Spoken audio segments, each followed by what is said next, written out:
আর এবার আপনাদের সামনে পূর্ব মেদিনীপুরের জেলা স্বাস্থ্য ভবনের ছবিটা তুলে ধরব। স্বাস্থ্য ভবন, তবে সেখানে পরতে পরতে অস্বাস্থ্যের ছবি সামনে আসছে। পূর্ব মেদিনীপুর জেলা স্বাস্থ্য দপ্তরের ভবন জরাজীর্ণ অবস্থা তার। দেখছেন সেই ছবি।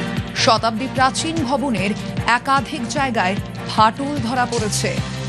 তমলুকে পূর্ব মেদিনীপুর জেলার স্বাস্থ্য দপ্তরের ভবন, এবং সেখানেই প্রতিদিন ঝুঁকি নিয়ে কাজ করতে হচ্ছে কর্মীদের। পূর্ব মেদিনীপুর জেলা স্বাস্থ্য ভবনে অস্বাস্থ্যের ছবির সামনে আসছে। দেখাচ্ছি আপনাদের সেই ছবি। পূর্ব মেদিনীপুর জেলা স্বাস্থ্য দপ্তরের ভবনের অবস্থা রীতিমতো জরাজীর্ণ।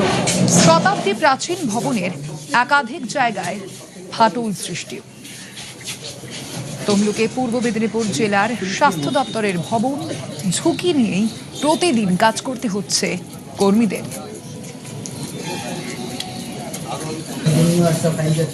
হেরিটেজ বিল্ডিং আছে, লেকিন ইন্টারনাল রিপেয়ারিং দরকার আছে। এস্টিমেট করে সিএমও সাহেব পাঠিয়েছেন হেলথ ডিপার্টমেন্টে। আমরা ফলো আপ করেছি কি তাড়াতাড়ি এটা রিপেয়ারিং হয়ে যাক। সেইটা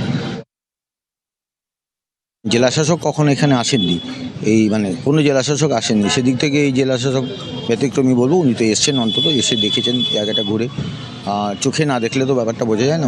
উনি দেখেছেন, দেখে জানতে চেয়েছেন যে এই বিল্ডিংয়ের যেগুলো আমরা রিপেয়ার রিনোভেশন বা এখানে অগ্নি নির্বাপনের জন্য যেসব ফাইল আমরা পাঠিয়েছি সেগুলোর কী স্ট্যাটাস আছে উনি জানতে চেয়েছেন। সেগুলো আমরা জানিয়ে দেবো।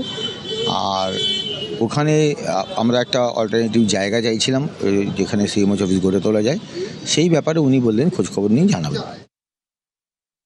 জেলার স্বাস্থ্য দপ্তর সিএমও যেখানে বসেন, মুখ্য স্বাস্থ্য আধিকারিকের এই অফিসের এই হাল, যেখানে রীতিমতো ভাঙাচোরা অবস্থা, দেওয়ালের একই রকম অবস্থা, যে গোটা বিল্ডিংটির বৃষ্টি হলেই জল পড়ে ভেতরে। ইলেকট্রিকের শর্ট সার্কিট থেকে বিপদ বারবার কিন্তু সামনে আসে।